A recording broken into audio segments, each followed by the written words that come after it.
Hi, my name is Katie Schuler. I'm a marketing program specialist here at Time4Learning.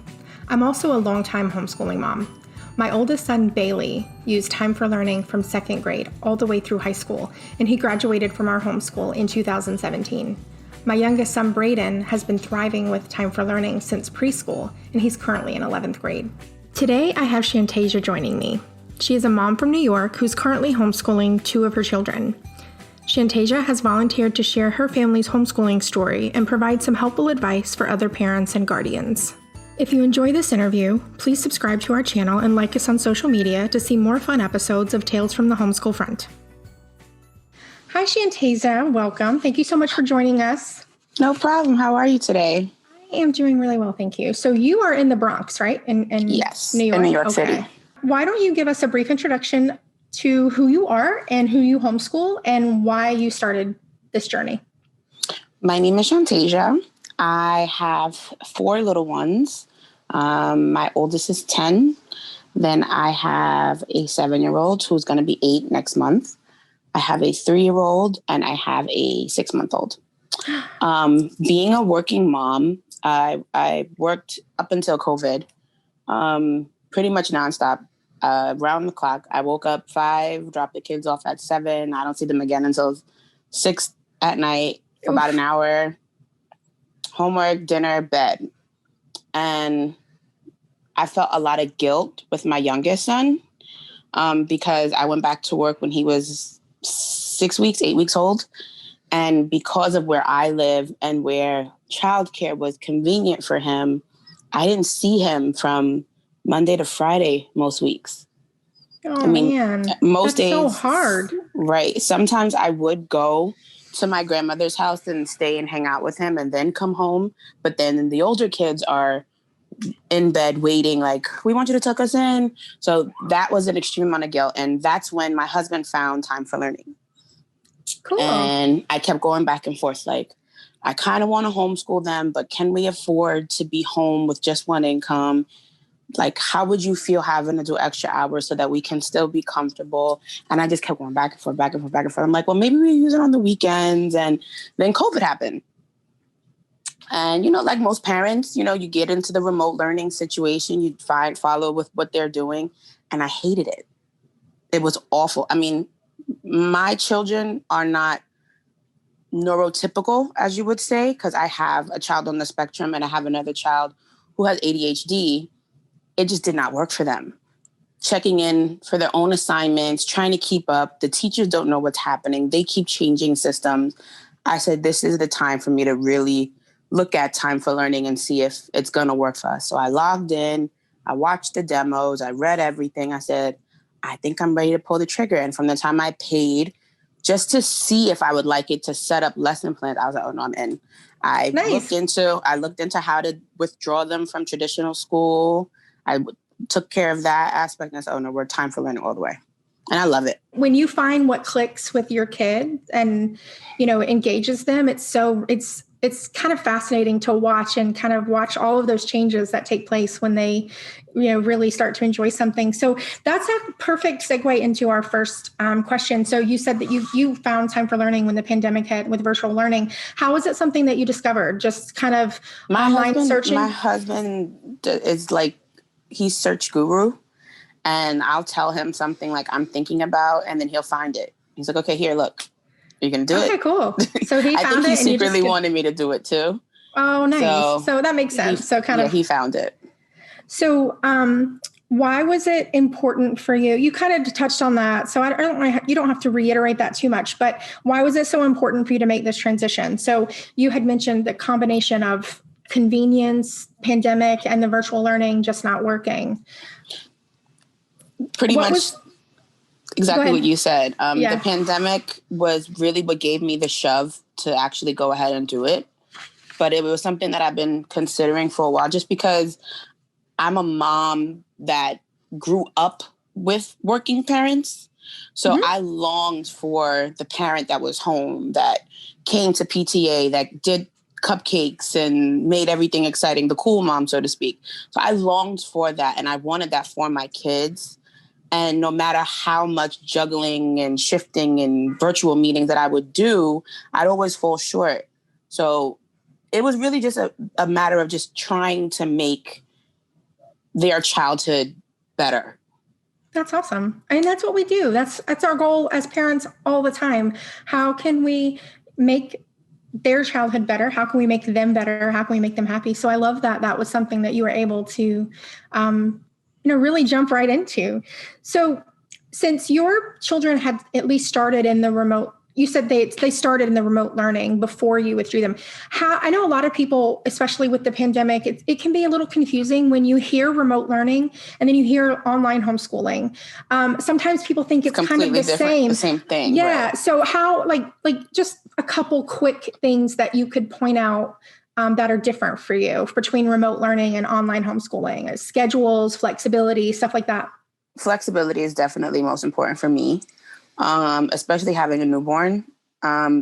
We've gotten past the late night sleeping issues. So she sleeps through the night now. But in the beginning, that was really helpful, not having to be, pigeonholed to, okay, I have to be up at 6:30, even though I'm just going to sleep at 4:30, to get them up, to have them logged on, to have them sitting in front of the computer ready to go. And they're still tired because they keep coming out, Mom, are you okay? Is the baby okay? Because they hear it. So they're not getting full night's rest. So it's not fair to them. And, my son's not good in social situations, my oldest. So it's a big help for him because he's really, really intelligent. But being in a school setting traditionally wasn't good for him because he get teased a lot for being smart. So I haven't found any issues with it. I'm so glad I made the switch. I don't think we're going to go back to regular schooling. I really prefer this, especially now with them kind of forcing the idea of a vaccine for people to go back to normal. So I really love homeschooling. I'm learning a lot with them. They're learning a lot. It's a very comfortable atmosphere. And I like how Time4Learning teaches them. It's not like, okay, here's this video, watch it, and then not answer questions after. Even when they answer the question wrong, it goes back and explains why you got it wrong. This is why it's right. And now we're going to ask you the same question again, a little bit different, just to check and make sure that you got it. Like, it's really teaching the kids. I love that you actually brought that up. That has come up before. And some people, they question, do kids really need an explanation of why they got it right? I cannot tell you how grateful I was for that part of the curriculum and that feature, because my youngest will be the first to tell you, there's a really good possibility that he's guessing at a question. And like, he thinks he knows, like, especially when he was younger, he had a really hard time with math. So he would tell me that he knew the material, but then when it came time to do the quiz, you could kind of see it in his face. Like, there could be maybe more than one answer that he could go between. So even if he got it right, he appreciated why the program told him it was correct, because had he guessed correctly and then just moved on to the next question, he wouldn't know why he got it right. Yes, especially when there was more than one answer that he was struggling to choose from. So I love that. So I'm glad that you mentioned that. It's a neat feature. And then when it's time for them to quiz or to test, they remember why they got it right. So even if you guessed initially, you still learn the essential lesson in it, because this was the question and this is why it's right. Not this is the question, this is the answer. It was definitely a good feature for us. So cool. What was the main reason that you chose Time4Learning as opposed to another platform? And to follow that up, do you have a favorite feature or tool that Time4Learning offers? The reports. Okay. Definitely the reports. I originally tried Khan Academy, which was cool, but it's structured, but it's not helpful for the parent in terms of being a homeschool parent. It's helpful if your kid is just doing it just to keep abreast of what they're learning in school. Like homework help. Right. But if you're doing it and you're using it as a tool, you can't really gauge, okay, he needs more help with this. This is a little bit of a struggle. Maybe he guessed on that. You can't gauge that with those other programs because they don't give you as much detail. As with Time4Learning, I get details on what they're doing as well as their grades, as well as how many times they took it, because it's not like they take it, they pass. Each time they take it until they pass, I see the grades going up. So I know whether or not you're learning as you go, or you're really just like, I can gauge. If you went from a 40 to a 60, you guessed the first time. You didn't try at all. You just guessed. Yeah. But now if I see you go from a 20 to a 40 to a 56 to a 60 to a 70 to an 80, I know along the way you were learning and trying and trial and error as you went along. Right. That repetition was important, but it was improving. So you know and that every time they had to redo it. Right. And then also being able to select and unselect certain lessons. Like, if I feel like he understands this, I don't think he needs to go through that. I can take that whole mod out and he can jump to the next level. I love it. I love how it's easy, but then you have the ability to make it what you want it. That's awesome. I love that. I agree. So when you decided to withdraw from the remote learning, what was the biggest challenge that you had to go through with your state when transitioning, and how did you overcome it? I let them finish out the year because I really wanted to try and give it a solid shot, because my younger son is very social, where my older son isn't. So I wanted to give him an opportunity to try and see if it worked, and it just wouldn't work. And it's a good thing that I did, because it's really difficult when New York City. You have to send in a letter of intent.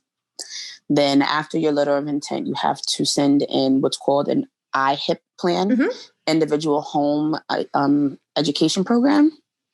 And if you have no idea what you're doing, there's literally no help on how to fill it out, what you should put in. I've heard how that before. You need to do it. I'm pretty smart.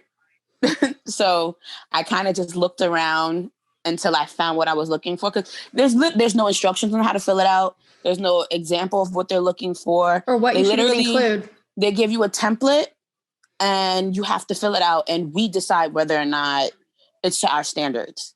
And then they send you this compliance rights, and it's pretty much educational constitution.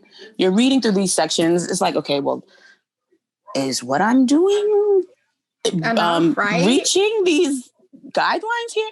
I found a homeschool group on Facebook, homeschool moms that do this all the time. And they were like, this is how you fill out the form. They make it really ridiculous. All you have to do. I went through all kinds of books I'm reading on curriculum and how to build curriculum. And I built this whole thing out. And I'm like, I could have just put Time4Learning in each box. And I would have been done. We actually have a group on Facebook. I don't know if you've joined it, but feel free to join it after if you'd like. It's called Time4Learning Families. So I know from being in that group how difficult it can be for New York homeschoolers to make sure that they get everything done correctly. And like you said, I think the thing that I see most often is, I have to fill this IHIP out. But what do I do? And even if you just put Time4Learning, there's still confusion with a lot of parents. How far into what Time4Learning offers do I have to go? Do I have to print out all the lesson plans for the entire grade? And then they're not responsive. And that's exactly what I was going to say. I filled out my first quarter. I'm sorry to cut you off. No, I do that all the time. My first quarterly report. I haven't even got a response, whether they got it, whether it's okay, nothing at all. Wow.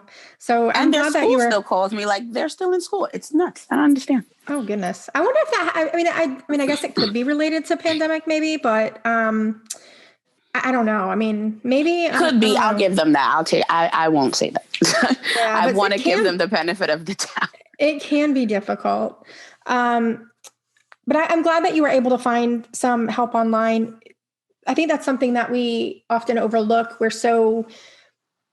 I think, especially when I started homeschooling, we didn't have Facebook. We didn't have Facebook groups. MySpace was barely a thing, and there certainly wasn't an area for homeschoolers there. So we often think that the only help that we're going to find is going to be local and in person. So especially in 2020, with so many people who come to homeschooling, I think it's great that there are so many online groups that are willing to offer this support and this help. And I think our group, our Time4Learning group, grew by 55% in 2020, just because of the number of people coming to homeschool from the pandemic.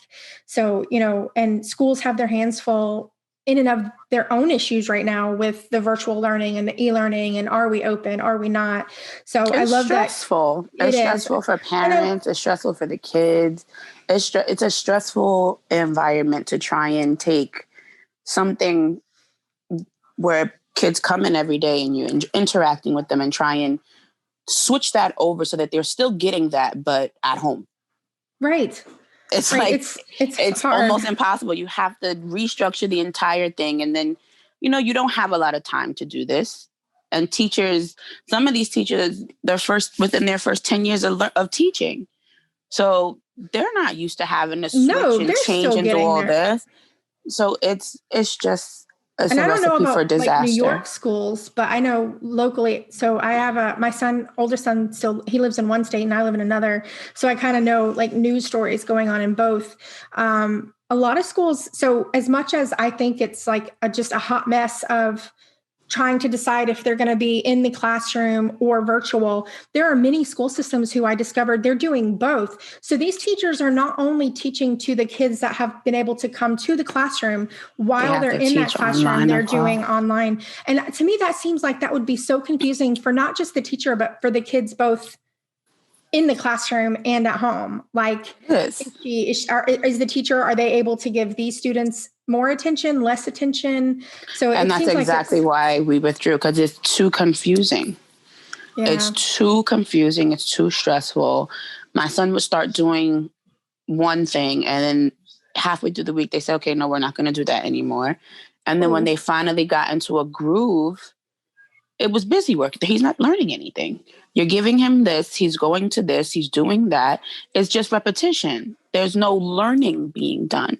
So that wasn't going to be good enough for my kids. I mean, every parent is different. Everybody's circumstances are different.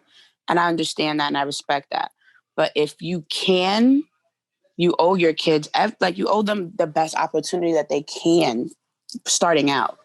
You know what I mean? Yeah, you're right. Every family is different. I mean, like going from a 2-income to a single income family. We did that when we started homeschooling. And when I withdrew my son, he was 6 and I had a 1-year-old who absolutely did not want to be doing something different than his brother. So, there are always sacrifices and homeschooling is not for everybody, but for those who are thinking about it, it's definitely something that I always advocate for. So I love it.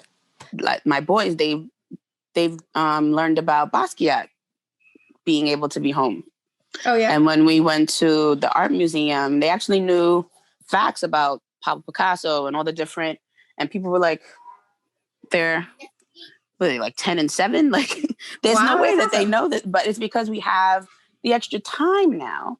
Like you don't even realize how much your kids actually need versus just them being babysat in school to be taught. When I broke down the hours that were required by the state, I'm like, well, what the heck was my kid in school for all these hours then? If this is all that he needs. And then I was so shocked at how small the amount of time is that's required. I mean, we do longer days anyway, just because it makes more sense for us, but I couldn't it's like 3 hours, 900 hours for a whole year. I always thought that was funny. So when I first started homeschooling in Georgia, my son in first grade was in school I withdrew him during first grade, but when he was in first grade, he was, in school for, 7.5, 8 hours. First graders had homework. Y'all, he's 6. You can't cover this in the classroom. I mean, it's, 7:30 to 3:30. And the kicker that I always found really weird is they only had to be there for the first 3 hours or 3.5 hours of the day to be considered there. So it didn't happen, but essentially in public school, even though your classroom schedule is 7:30 to 3:30, if you were there from 7:30 to 11 every day, you could get perfect attendance. Didn't matter what happened from 11 to 3:30. And then when we started homeschooling, Georgia has a 4.5 hours a day time frame that you have to do for 180 days a year. So I was always like, that doesn't, I'm not going to complain about the 4.5 hours because it's better than 8, but that doesn't seem right if they could leave at 11 o'clock every day. But then, the longer I got into it, the more I realized they learn all the time. It's never solely isolated to an online program or a textbook or a workbook. We did life skills, we still do that for 16. He's, accounting, personal finance, stuff like that. But it was neat to see that, like you said, to have all of these hours a day, and then to find out that homeschooling only requires this many. And then to really see, I think one of the hardest things for parents who come from public school to homeschool, it's really hard for them. Like Mike, I have a second grader, and they're done in 2 hours. They're done with Time for Learning in an hour or an hour and a half. And they're like, this can't be right. What else do we do? And, you add in things, you practice handwriting, you do some arts and crafts to work on those fine motor skills. You do independent we do the reading. same thing. Mm-hmm. We take field trips when the world is normal and open. Mm-hmm. Like one of our favorite things, we used to go to the Atlanta History Center, and we would learn so much about the city and the region. Exciting. Museums all around the city. Atlanta was, so much history there. So I'm trying to get my husband to move down there. So I've been trying for 10, 11 years. We've been together for 11 years. He does not. I went to high school there. Oh, really? Nice. And I went to high school in Marietta. I went to Sprayberry, and I'm like, you'll love it down there. He's like, he's a city boy. It's definitely different. Flexibility is one of the main pillars of Time for Learning. How has providing your boys with options of how and when they learn impacted their ability to learn? So do they keep different schedules throughout the day? Do you try to do everything kind of in a group setting? Do you feel like you can adjust for each of them? The way it works here is we get up, we have breakfast. I'm a Christian, so we read our Bibles first, and we have some type of Bible learning to help make it a little bit more easier for them. Then we jump into our subjects. We do math, we do science, we do social studies. Then we take a break, have lunch. I try to keep it like how their school would be, so that it's not so much of a shock for them. Then we have a little break. They can chit chat or whatever, and then we jump back in. Okay. And then at that point, I switch, because we use Time for Learning with CodeSpark. I don't know if you ever heard of CodeSpark. So they use that as well. So if they're not doing Time for Learning, they're doing CodeSpark. Okay. But we're done with our day by lunchtime. That's really nice.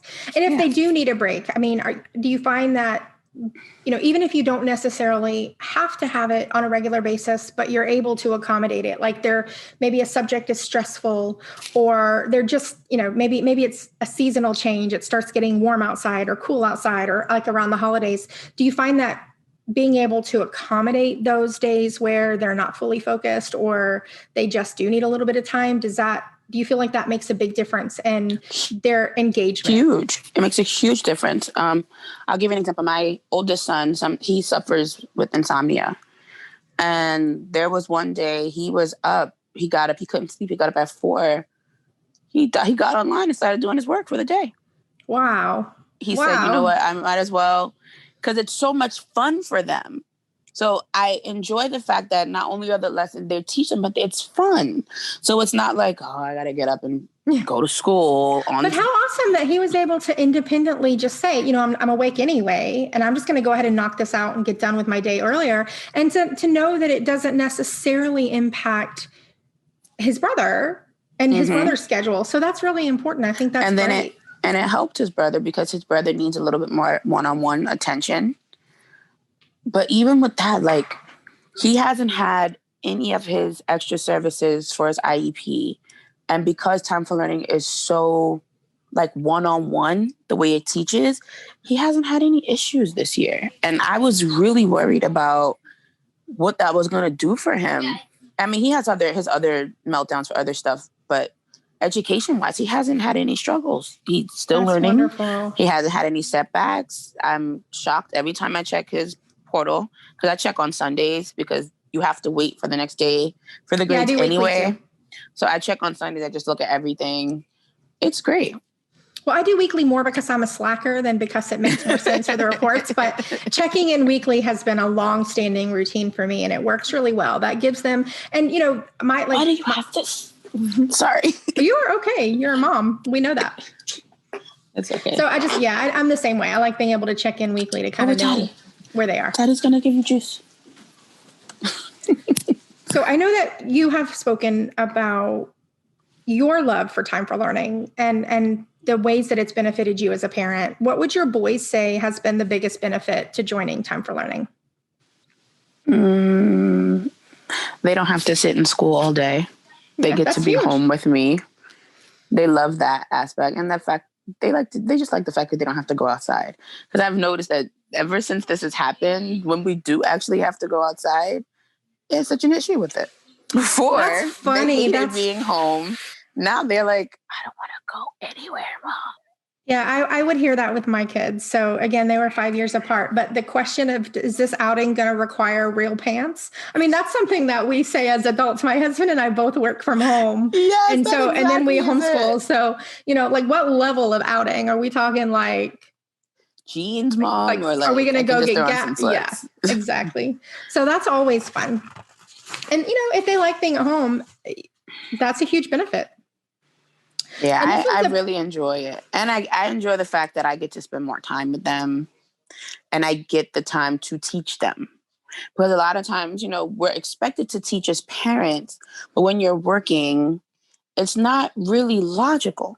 It's really difficult to have enough time to give your kid the attention that they need and teach them, really teach them. Not like, here, take that, do this.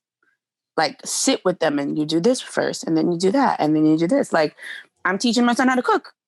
My 10-year-old, he's learning how to make waffles. That is a skill that he would not have time to learn because I'd be toasting them and popping them and we'd be running out the door. Right. So, and, I'm teaching them how to take care of their sister. Support her neck, hold her, pick her up. If she's crying, this cry sounds like this. When they get older, they don't have to be the husband that's sitting there looking at the wife like, I don't know what to do here. Yeah, that's really great. And I'm sure that they enjoy doing those things, with you and for themselves. We take for granted all the time.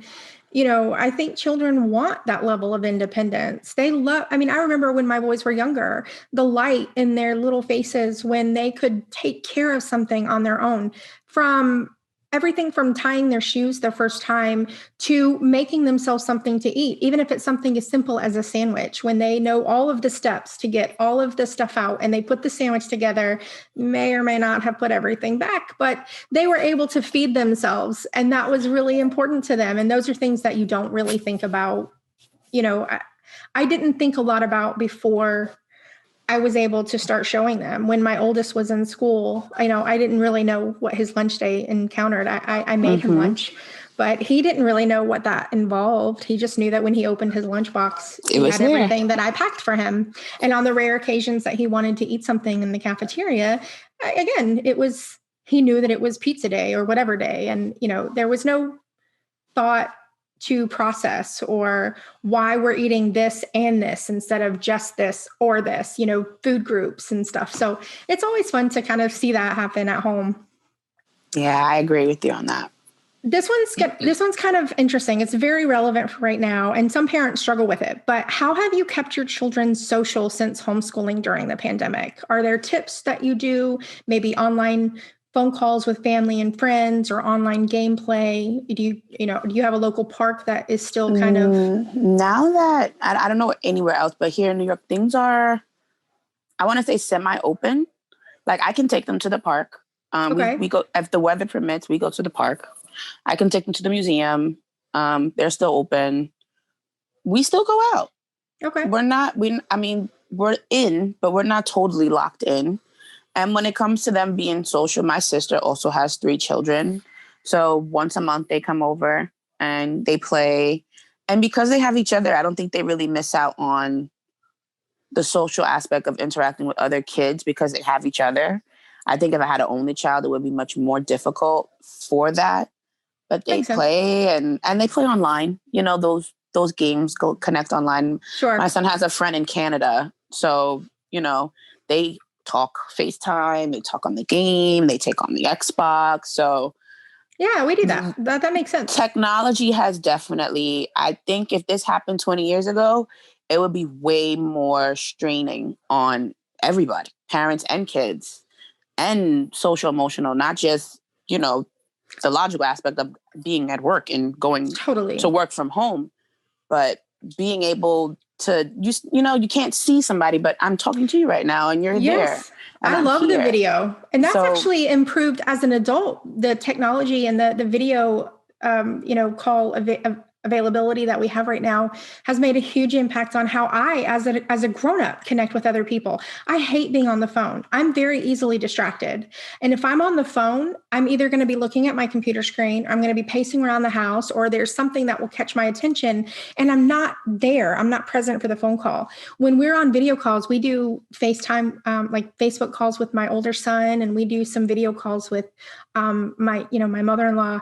So we have this opportunity to be present, because it's totally different being on a video than it is being on the phone, when you can connect and you see faces and affects, and it makes a lot of difference. And gameplay is huge. I mean, some people don't love it as much as we do, but my youngest learned to read because I wouldn't read the chit chat that was going on computer games to him, when he was younger. So it's, video games are huge to us. I would have never guessed that. That is definitely a motivator. Because sometimes it tells them what to do.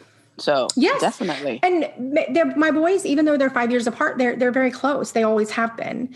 It was really difficult for 11-year-old and a 6-year-old. They could physically play the same games as far as level of appropriateness, but my 11-year-old, he's not going to sit and read it to his brother the whole time. And look, I got enough to do. I'm not reading this to you. That's exactly my house. It was a great actual tool for us to help him learn to read. So we love technology. Yeah, technology is the bomb.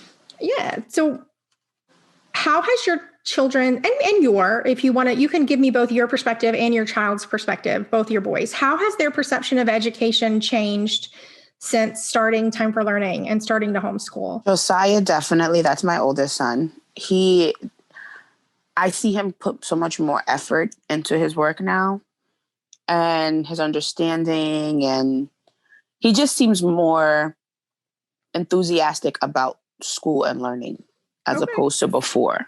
Okay. Jared is coming around. He really misses his friends and being able to go somewhere and have that routine. Because like I said, he's on the spectrum. So he misses, I go here to do this. I do this there. I see this person when I go to do that. So that I think he misses. But I also think he likes being home because he doesn't complain, but learning wise, I think he likes the separation, not getting it from me. Yeah. From as a teacher. So even like he separates it, like he calls me Miss Mommy during school hours. Like he won't call me mom. Miss cool. Mommy, so for him to really be engaged. Okay. And that's actually not uncommon. And I think that as a parent, I know teachers personally in my life. So I know that they have so many expectations for their students. And I know that the love and the care that they put into those kids in their classroom is there. But as a parent, I think our expectations are a little bit higher because we do have that one-on-one ability. We're not focused on 25 kids. I'm focused on you and what you're learning and what you need to do. So I know my boys, they didn't call me anything different than mom. They tried to avoid calling me at all when it was school time. They really wanted to just kind of do it. And they'd call me, they would let me know if they had questions, but they really liked separating school time and kind of home time. And it really takes up, it takes a lot off of you, because right now I switched over a little bit because I felt like we're moving a little too fast with Time for Learning. I'm like, okay, let me make sure you guys actually understand what you're doing, and you're not just, cause I just can't wrap my head around, like, you guys can't be this smart. Like, you can't be moving this fast. Something's not right. Somebody's cheating something. You don't have the answer sheet. I have the answer. You don't have the passwords. It's something, but they've retained everything because we did, for the last 2 weeks, we've done Brain Quest workbooks. Mm-hmm. And I'm only letting them do pages based on the lessons that they've already completed in Time for Learning. Okay. Luckily, most of the book corresponds. That's good. Almost identical to the lesson that they literally just covered. I'm talking like from idioms to adjectives to pronouns, like exact. And they are getting all the page. I'm going and checking my answer key in the mornings, and I'm like, they really are like, getting they it all. really getting it. I'm like, okay, I may not try to stop them. I'm going to let them, proceed as they are. That's awesome. I think that's absolutely wonderful. This is actually my last question, and I love this question. I say this all the time.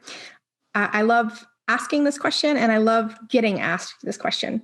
What is your number one piece of advice for parents thinking about transitioning to homeschool? So if you could have just one thing for someone to hear, like really, really hear from you, what one thing would you tell people who are trying to weigh the pros and cons or making that big, huge leap? What would you tell them? I would tell them it's about the kids. If you want to do something for your child as a parent and you're trying to find the best possible thing you can do to try and protect them, teach them, save them, I would say homeschool. Only because you have so much more time and power over your child as opposed to them going to school every day. Because you don't realize it because, you have to do what you have to do, but there's so much time away from your child and there's so much they're picking up and learning and it's not coming from you. So you're not filtering it, and you may not have wanted them to be introduced to certain things and have certain conversations and lessons. You're forced to because someone else has already introduced your kid to it. So that's a good point. Being able to not just control the material that they're learning, but these milestones in life. Being able to direct those conversations yourself. So that's a really good point too, that I think a lot of people don't think of. And, that could cover a wide range of topics. And so that's a really good point. Their innocence. Yeah, so I've definitely seen more of that come back since they've been home, because now the things that I don't allow them to see and allow them to interact with, they can't. So you feel like you're just, not just their education, but, being able to have that kind of influence in all things. So that's a really good point. So thanks. I love that answer. Problem. So Shantasia, we're done. We're wrapped up. I cannot thank you enough for your time today. I've loved chatting with you. I actually hope that we can touch base later. I'd love to see where you kind of fall in the school year, at the end of the year, where you stand, where things are. A lot of people, they still have a lot on their plates. So many people are homeschooling right now. They're not homeschooling long-term. And so it's always fun to kind of double back and see where folks are and, where they might be. So I hope that we can touch base again. But thank you so much for joining us today. It was lovely to speak with you. That's it for today's episode. If you're interested in learning more about our homeschooling program, please visit time4learning.com or email me at the address on the screen. We're happy to connect you with a wealth of information like videos, resources, and blog articles. Until next time.